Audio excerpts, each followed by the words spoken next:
Thank you so much for checking out Tea and a Butty on YouTube. For exclusive content, please consider becoming a patron. Details are in the link of this video's description, and please don't forget to like, share, and subscribe.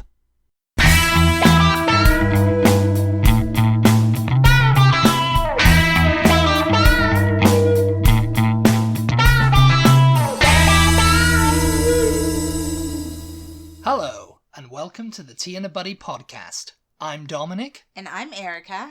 Today we're going to be talking about weird regional foods of Britain. Yeah. And what Erica finds weird. The word weird is in there just because I think they're weird. Yeah, is that what you're saying? yes. I mean, some of this you might not find weird. Yeah. I made up a list and I didn't get her pre-approval on it, so we're just going to go through it. It's 8 things. So, okay. yeah. Yeah. Because, you had this preconception of British food being weird before you came over here. Apparently it's a common American misconception and stereotype. That you weren't aware of. That I was not aware of. I mean, the only time I was aware of, like, an Americans having a stereotype about Britain was with Austin Powers and the bad teeth. The teeth. Because I was like, because I didn't really get it. There you go. Like people watch British movies over here and they don't get certain references. Yeah. That was one. I was like, what is the? Yes, I get it. I have bad teeth. I was like, what's that supposed to mean? And then I kind of like years later I researched it and it was just like, oh yeah, Americans think British people have poor dental hygiene. Yeah. And again, bad teeth and terrible food. Yeah, bad teeth, terrible food to eat them with. Yes. Yeah. No, but before I had gone to Britain the first time, my aunt, who had been over there, I don't know if she was just perpetuating the myth or if she, or maybe she just didn't have good experiences with the food, but she said, I was like, okay, I'm gonna go to Britain now, and she was like, oh, the food is terrible, don't you? The food is just the worst. And I was like, oh God, okay. I mean, I'd always heard that, but she had actually been there and was saying that, so I was just like, oh, so it is then. It's really terrible. So I went there knowing in quotation marks that the food was going to be horrible. Well, yeah, I mean, the first time, it was actually, you got in quite late, didn't we? And we had like, you got in I got in at first thing in the morning. Yeah. But I can't remember what the first thing you ate was. A sausage roll. Oh, the sausage roll, yeah, you didn't like that. The sausage roll was the first thing. Then we woke up the next day. Yeah, I don't remember what we had. I think No, breakfast time. That was the breakfast. No, I mean for the rest of that day though. I can't remember what we ate. I kind of think I had like KFC or something. KFC or something. Yeah, it was KFC or something you had. Yeah, it was something because we'd been walking all day. Check-in to the hostel was quite late. Yeah, it was like 2 p.m. or something like that. So we just had a sausage roll and then I don't know, I think we just walked around for a long time. I think we went to Abbey Road. This is totally not what this podcast is supposed to be about, but yeah, I mean, we're going to be talking about New York later on, so we're talking about London now. But maybe we'll make this into another podcast. Anyway, skip to the next day. Yeah. And we went down for breakfast. Mm-hmm. The hostel offered a bed. It was like a bed and breakfast hostel, and it was a lot of like Europeans staying there, like Italians, Germans, whatever. So they had a lot of stuff on offer. We've told this story before for our long-time listeners. You may know this story. We did a story time on this, and I sat down. Well, it was like one of those breakfast buffets. Yeah. Buffets. Yeah. It was really just cereal and toast, wasn't cereal, it? I don't remember there being coffee, anything else. And tea, and that was it, yeah. Yeah. And I went up and I got my cereal. It was cornflakes. I put a little bit of sugar on them because it was just regular old cornflakes. It wasn't like Frosted Flakes or anything. And there was 2 jugs of milk there, and I noticed one of them was sweating. Yeah. And I was like, oh, that's the hot milk for people who like hot milk in their cocoa or whatever they were going to have, or coffee or whatever. Italians like that kind of thing, I guess, and, you know, because it's too cold or whatever, you know, I presume that's me stereotyping. Right there. I presume that's because, you know, it's just like, it's not something Brits do, have hot milk. Those Europeans and their hot milk. So it was one of the clauses of Brexit. But, so I just grabbed the cold milk and poured it in and went down, sat down, and Erica was behind me, and I didn't think to tell her that, you know, oh, don't put hot milk in your cereal. Well, I didn't pay any attention to the fact that the jug was sweating, you know. I just naturally assumed, it's hot milk for whoever wants, like, hot milk like in a cocoa or something like that. It never occurred to me that it might be hot, you know. I just grabbed the handle. Yeah. I didn't feel it. I didn't notice it was sweating. And I poured it into my cereal and sat down, and I was just like, oh, God, this is like warm milk. And I totally did not. With my cornflakes. And, you know, she was sitting across from me, and I was just like, I was munching or chowing down, you know. And I looked up, and you had not touched your cereal, and you had this look on your face. You were looking around like you were in an insane asylum. Honestly, I can see it now. I looked up, and I was like, what's going on? Because, you know, she was looking around like she was in an insane asylum, like, who are these people, these crazy people? And I said, what's the matter? She goes, I'm not hungry. Oh, I'm not hungry. What are you talking about? You're not hungry. It's like, are you okay? You know, I'm just not hungry. And I was like, what's the matter? And I just had this kind of like thing, like, oh no, she's not eating her cereal because, and then maybe I don't know why. I don't know. I just had this kind of like, oh, you know, I've got to find out what's wrong here. And so I was like, what's the matter with the cereal? Yeah. And you were just like, I think he just kind of said, oh, it's not... just don't want it, yeah. Just don't want it. And I was like, it's the same as I've got. And I was just like... And I just went, what's the matter with it? You stuck your spoon in it. I stuck my spoon in it, and I went... And I was like, it's warm milk. Why have you put warm milk... Why you put warm milk in your cereal? And you were just kind of like, what? You don't have... I was like, no, this... And we were kind of trying to keep our voices down, because everybody else was kind of talking in there. And I didn't want to, like, embarrass you or something. Why did you put hot milk? And I didn't want to embarrass you by not liking your disgusting cornflakes with hot milk. Cornflakes and hot milk, delicious. Yeah. Fingers crossed for that one. I just saw, God, these freaking British people and their disgusting ways. But anyway, I went back and I said, I can't remember if I chucked it. I think I chucked it away because I was like, you've ruined it. And I got you another thing and you just ate it and you were happy then, you know? I was like, okay. Oh, I'm not in an insane asylum, thankfully. But yes, on to the list now. Number one I've got on here is fish paste sandwiches. Imagine them for breakfast. That sounds horrendous. It's a staple of British cuisine. I've seen it. It's mainly what you feed, like, kids, you know, and it's a cheap kind of, like, variant of, like, sandwiches for, like, yeah. Now, do any of these things... sandwiches. Are any of these things found in just certain areas of No, Britain? it's kind of all over Britain. I mean, I will say there's a couple on here that are, like, kind of regional variants. Yeah. And you only find them in that part. And considering how small Britain is, you'd think that's weird. Because, you know, we do have a national identity and, you know, everybody knows, you know, fish and chips and, you know, chicken tikka masala and all that. Yeah. But there are things that, like, you know, someone in the south might go, oh, what's that they're eating in the north, you know? Or, what's that they're eating in the south, you know? Yeah. But so, yeah, this is kind of like a mixture of regional and stuff. Yeah. Fish paste, though, it's, you know, it's literally... It's a mixture of, like, pilchards, mackerel, and anchovies in, like you know, water, like with water, salt, and... It's like paste. Yeah, it's like pureed, like, paste with, like... It's disgusting. I mean, I'm not a huge fan of fish anyway, but anchovies are just like, oh, the worst. Yeah. But they spread it on sandwiches, and I've had them at, like, funeral wakes and whatever, like, little parties and stuff. What else is on the sandwich besides... It's just...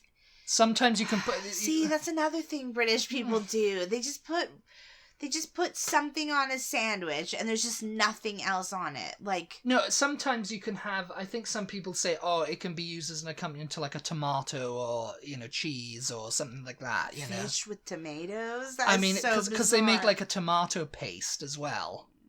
Yeah, like ketchup. No, it's tomato flavored, I think. Okay, gross. But you can have like fish paste warm on toast. We should have put fish paste on toast, We mate. should have put a little disclaimer in here, you guys. British food is not disgusting. Contrary to popular... what I'm talking about now with the fish paste sandwiches. Contrary to popular American opinion, British food is not... disgusting. Not totally disgusting. Not totally disgusting, no. No, it's just... It's like water, salt, and all that, and, it's like 90% fish. It's very like a cheap kind of like way to fill a sandwich and get it fed to a load of people. Yeah.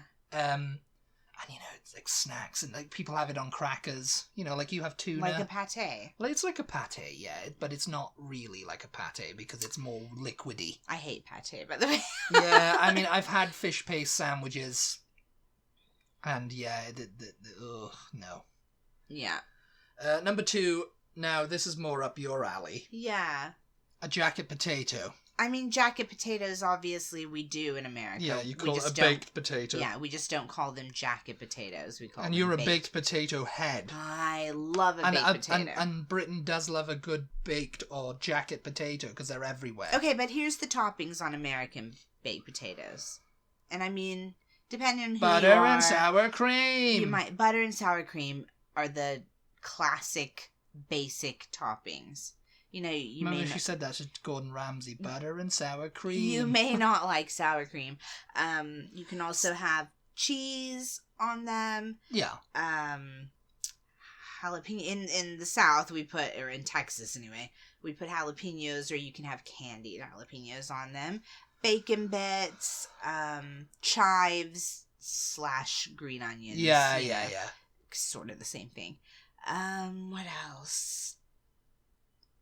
Some people like chili. You eat it with chili. I have to eat it with chili because the rest of it kind of doesn't really... Sometimes some people have it with broccoli. You can do like broccoli and cheese stuffed potato. Yeah. But those are like sane... normal toppings that people in America enjoy, as opposed to the bizarre things that you guys put on a potato. And what do they put on a potato in Britain? I have not had any of jacket potatoes. Because sometimes like there's like hot dog stands in New York. There's like jacket potato stands in Britain. I mean, because you're not really a fan of a baked potato, are you? I'm not, oddly enough, and I love potatoes. I just kind of find them boring. I think the potato was done... hence all the toppings. Well, yeah, I know, but I think this is weird too. I think it's absolutely disgusting. Okay, so tell them the toppings that you guys put on them. Tuna mayo. Yeah. Tuna mayo. Sorry. So basically, like what we would put in a sandwich, tuna mayonnaise, you put on top of a potato. Yeah. How fish? I mean, fish and chips. I guess fish and potatoes. Okay. I guess if I look at it like that. Tuna mayo. Yeah. That's a popular sandwich filling. As well, but tuna mayo, meaning you can have sweet corn. Tuna mixed with mayonnaise. Tuna mixed with mayonnaise. Yeah. Yeah, and then dumped on top of a steaming hot potato. Sweet corn is sweet another... corn doesn't sound weird. But sweet corn on pizza. Sweet corn on pizza is a big thing in Britain. Yeah. You thought that was weird when we went to Asda. I remember corn has no place on a pizza. Because we were allowed to put our own toppings on the pizza, and you said, what? They've got sweet corn there, and I was like, yeah. They put sweet corn on pizza, and you were like, sweet corn on pizza? Yeah, that's so weird. Sweet corn on pizza? And baked beans is another topping. Baked beans on everything. Yes, British baked people beans love all putting baked over the place. British people love putting baked beans on top of things. Toast. Yeah, it's just not right. Baked beans on potatoes. I mean, I guess it's sort of similar to like putting chili on a baked potato. I don't have chili on my baked potato, but I I guess baked beans or something. Jacket potato, cheese. No, some people put cheese. Yeah. They put butter, they put cheese, grated cheddar, and then baked beans. Yeah. I just want to see your face if someone had to serve you. If we went to like a house in Britain and they said, we're having jacket potatoes for tea, cheese, butter, and baked beans. Oh, lovely. I would just be like, I'm not very hungry anymore. I'm not hungry right now. Thank I'm not you very anyway. hungry. I'd rather have cereal with warm milk. Thank you very much. I've had my cereal with warm milk. Number 3, Stargazer Pie. Yeah, I saw that on a bunch of the weird British foods lists. I've never had it, and I never will. It hails from Cornwall, which is in the southwest of England. Yeah. And it's made of baked sardines or pilchards, along with eggs and potatoes. It sounds like it's going to be some kind of stargazy. It sounds like it's going to be like a dessert. Blueberries and blackberries and, raspberry pie or something. God, what does any of that have to do with stars? I'm coming to that right now. You're going to see stars after you eat it. Along with eggs and potatoes and covered with a pastry crust. Sorry, Cornwall. The unique feature of it is fish heads, and sometimes the tails too. Oh, God. Protruding through the crust. Why? So they appear to be gazing skyward, so that's the stargazing. No. They're just like a... Oh, no. Yes. That is terrible. You've seen photos of it. I mean, if anyone's got to look it up and look at, like, Google Images or whatever and just see one, and it's just like, oh. God. I've never, ever seen that, and I was born in Devon, so it's right next to Cornwall. So, and thankfully I've never ever been served or seen that. So, I mean, the description of that far away is no wonder why when, like, these travel people go to Cornwall, every single one of them is like, we've got to have a Cornish pasty. We've got to... Cornish pasties are good. Cornish pasties the thing to have. I've never ever heard of a Stargazer Pie. I've never seen any of these travelers go... All right, we're in Cornwall. We're going to try the classic dish of Stargazer Pie. Oh, I bet someone would just to get views, you know. And I mean, I like fish. But sardines, no. You know, eggs, potatoes, with the heads of the fish and everything. It's just like... And in the eyes of the fish. Like, I don't want to see the face of anything I'm eating. I know that is hypocritical. Yeah. I know that's straight up hypocrisy, you know, to like... You don't want to see a chicken head poking out. Chicken pie. Yeah. Little rooster tail. Yeah. I mean, I'm sorry, but if it can look back at me, I'm not going to eat it. It's just like a... Oh, no. Yeah, no. He's making a face it's now. He's terrible. Imitating the fish. Because that's how they look. It's terrible, yeah. So, no bueno on that. But yeah, in like a pastry crust, too, like, I don't know. No, it's creepy. It's creepy, yeah. It's disgusting. Sorry about that, Cornwall. Stick to clotted creams and pasties. Yeah. One time Dominic's dad paid for us, like, he wanted to treat me and Dominic to, like, my first pub meal, I guess it was. It was your first pub lunch, yeah. My first pub lunch. It was like a Sunday lunch at the pub. He was like, I've booked you both in. Just us. He didn't come with us for some reason. He doesn't eat, my father. He's like, no, he did it like a little, like, gift for us or something. He was like, I've booked you both into the pub. Yeah, like your pub lunch experience. Doing a Sunday roast, you know. It's and we were like, oh, did you want to come? No, just you. No, just you. And we booked you both in, and you go in on Sunday at 2:00 or whatever it was, you know. It was just so nice. Like, okay, it was really nice. It was really nice. The dinner was really nice. And and what do you want for pudding? Oh, it's all right. It's all been booked. It's all been paid for. What do you want? We're like, okay, you know, because the Sunday roast was nice. I think we had roast beef.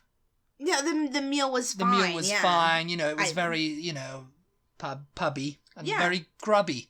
You know, well, not in a bad way, grubby, you know, but, you know, it was very nice grub. The meal was fine. So then, you know, Americans, like, we really think, oh, pub, my first pub meal, my first pub lunch. We don't realize the that first thing Americans like, do when they land in London is go to a pub to order fish and chips.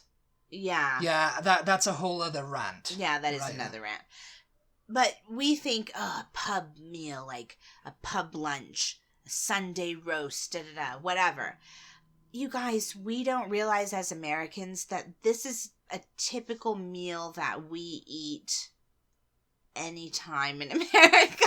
And there's like, it's good, but it's nothing like, I don't know what we expect when we go there, but we don't think it's going to be what it actually is. They think it's going to be this flavorful experience. No, I don't mean that. I don't mean that it's not flavorful. I just mean that it's not anything like that's out of the ordinary for Americans. Yeah. Well, for meat-eating Americans, anyway. Yeah. You know, it's like it's roast, it's vegetables, it's potatoes. Like, it's good. Yeah. Anyway, so the meal was good. We ate the meal. And then this pie comes out, and no, it was not a Stargazer pie. It was an apple pie. It was our dessert. And I was like, apple pie, and I think custard.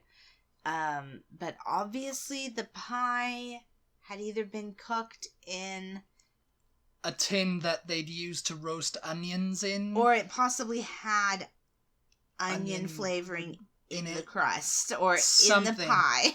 No, I think it was. I think it was baked in a crust that in a tin that contained onions, and they hadn't washed it out properly beforehand.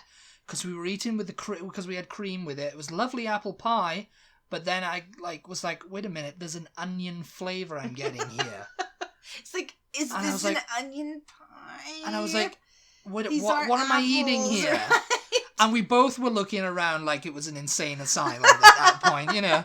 It was just like, what is going on here? And I was just like, and I said to you, does this taste like onion? Does this taste like onion to you? And you were like, yeah, I think it does. I was like, oh. And, yeah. But that's not, you know, that was just the that was not typical. That was just the place. And or probably maybe even just the person that was cooking that night. Yeah. Who has been removed from their position. God, yeah. The next weird thing we've talked about before. We've talked about it before, yeah. Jelly and ice cream. Jelly in the British sense, Jello to Americans. Jello. Yeah. Jello and ice cream. Yeah, which is weird. How is that weird? It's just weird. I don't know. I mean, you put jelly in, you put ice cream in, you have cake and ice cream. You put whipped cream or Cool Whip sometimes on gelatin. So I guess like it's vanilla delicious. Ice cream. It's usually like raspberry or strawberry Jello with like vanilla ice cream, you know, and it's good. It's the best stuff. You haven't know. Imagine it's grape Jello and peanut butter ice cream. There you go. You have peanut butter and jelly sandwiches. You can have grape Jello and peanut butter ice cream, and you're like, yeah, stick an American flag on that, boyo. Let us know if you're American and you've ever had Jello and ice cream together, and if you have, if you don't think it's weird. Yeah, if you're American, tell us. That's the question we'll ask in our Instagram post. Yeah. The next one is number 5, chip Butty. Yeah. That's one I kind of like can take or leave, really. Chip meaning French fries. French fry, yeah, but thick of French fries, like more like a steak fry. Yeah. Doused in salt and vinegar, and in chip shops. Oh, do they? You still put salt and vinegar on them? Well, usually what it is how you eat them. You don't usually like go to a place and order one. You order fish and chips, and they usually bring you like a huge portion of chips. And say like you're sitting down there, they'll bring you like a plate of bread and butter, like automatically. Yeah. Sometimes you have to ask and say, "Oh, can I have some bread and butter?" You know, my dad is one of them. Yeah. And it's like, you eat the fish and you start on the chips, and then you just grab the buttered bread and start putting the chips that you pre-doused in salt and vinegar on the and then just eat it like a sandwich. Why do they need to be on bread? Why must everything be a sandwich to British people? Bread, lots of bread. Everything's got to be served on bread or, like, as a sandwich.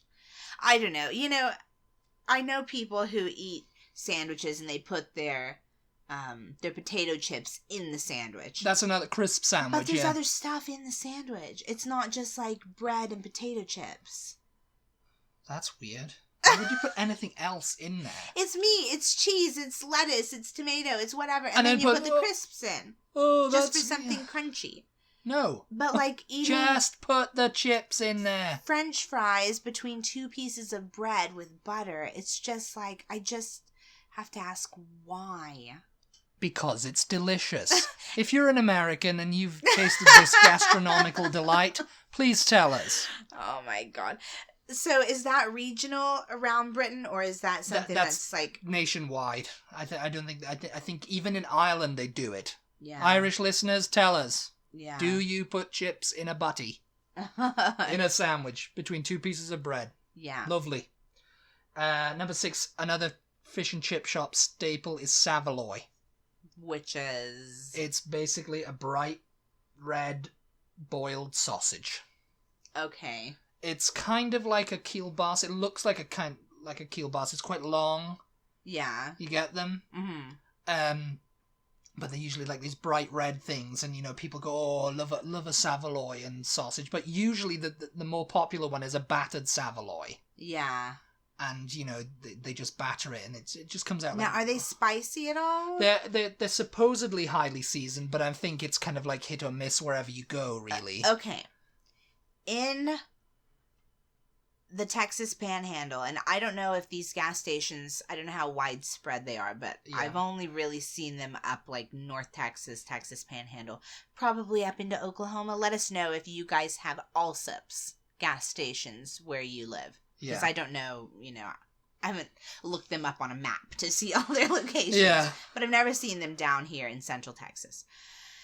In Allsup's gas stations, like along with bean burritos and like other horrible gas station food, they have exactly what you're describing. It's a long sausage, and but it's bright red. Oh, is it? Mm-hmm. So it Mm-hmm. might be a Saveloy then, like or it might be just like a hot link. I think you call it a hot link. Yeah, that's hot what they're called. Yeah, but they're highly seasoned. I don't think they're spicy at all.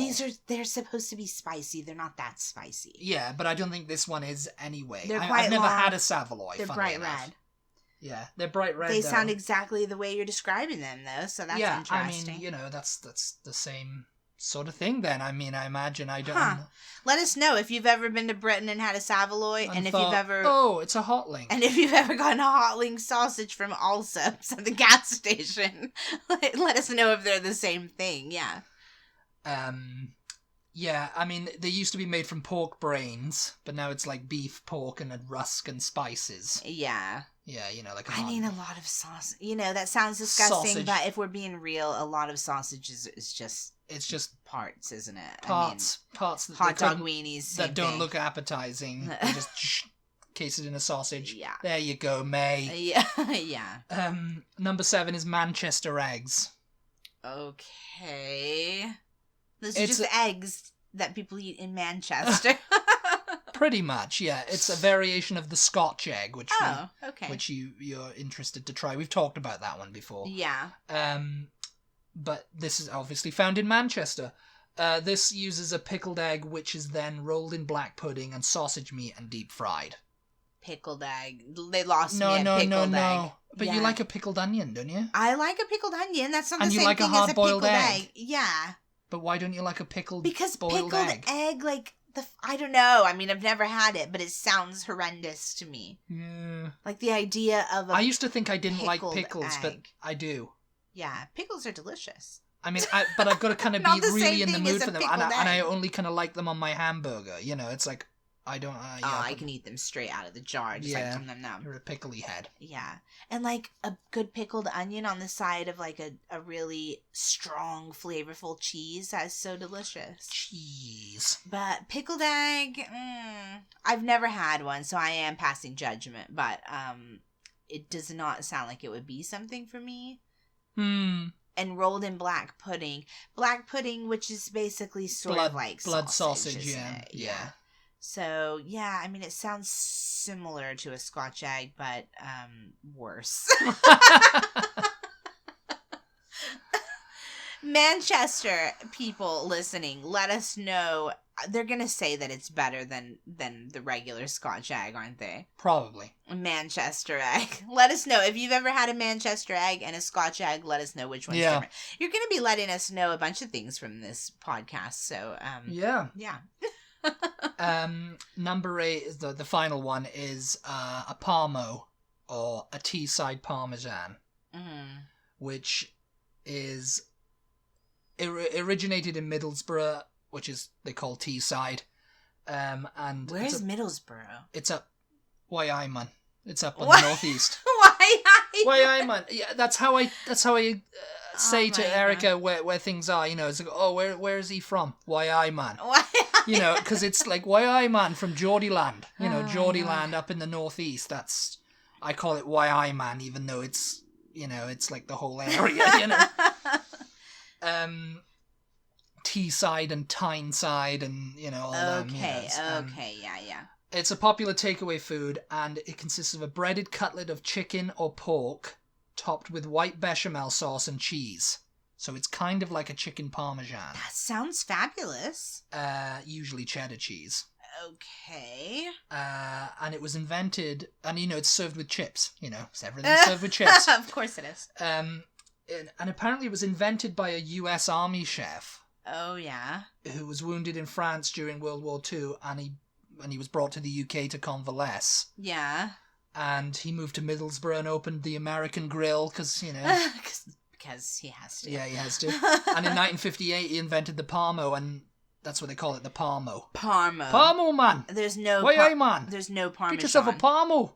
There's no Parmesan involved. There's no... It's just like, they call it the breading, I guess, Parmo, you know? So, well, no, it's because it is basically a chicken parmesan only without the tomato sauce. Yeah, and with cheddar cheese spaghetti, instead of parmesan. I don't imagine. Maybe you probably couldn't find parmesan in Britain at that time. Parmesan cheese? Yeah, no, probably. So not. that was too fancy. So this American guy, he just he called it that. He just improvised, you know, a Teesside Parmesan, you know. Yeah. Huh, interesting. And it's only... That does not sound terrible. I'd never heard of it before, so, you know, and in 1958 he invented it, and it's become a hugely popular dish. Regional dish, yeah. Yeah. Huh, that's cool. Just to quickly go back, the Savoy, why is it called the Savoy? I have no idea. Is the Savoy a place? No, you're thinking of the Savoy. Savoy, okay. The Savoy Hotel. Savoy, I think it was... I don't know why it was called that. Okay. Let us know if you know why it's called the Savoy, yeah. But the Parmo, interesting. Parmo, man! Probably the only thing on this list that... you would eat. I'd give a try, yeah. I mean, Jelly and Ice Cream is not terrible. Chip Butty. Yeah, no need for that. But yeah, okay, interesting. Well... Yeah, and that's it for your lot. That was an interesting list. I'm sure that we can probably do another one of these podcasts with a whole different set of culinary adventures. Oh, yes. But yeah, so if you enjoyed that, let us know. Share this podcast with your friends. We appreciate you guys listening and giving us feedback on all of these episodes that we do. Yeah, thanks a lot, everyone. Yeah, I mean, as I said, you know, do what Erica said. As I said, do what Erica said. Yeah, and that's the only bit of advice that you need for life. Do what Erica said. Share us and do everything. Thank you so much, as always, for listening. We appreciate your support, and we will talk to you next time. Yep. Bye. Goodbye. Bye. Why I... Bye.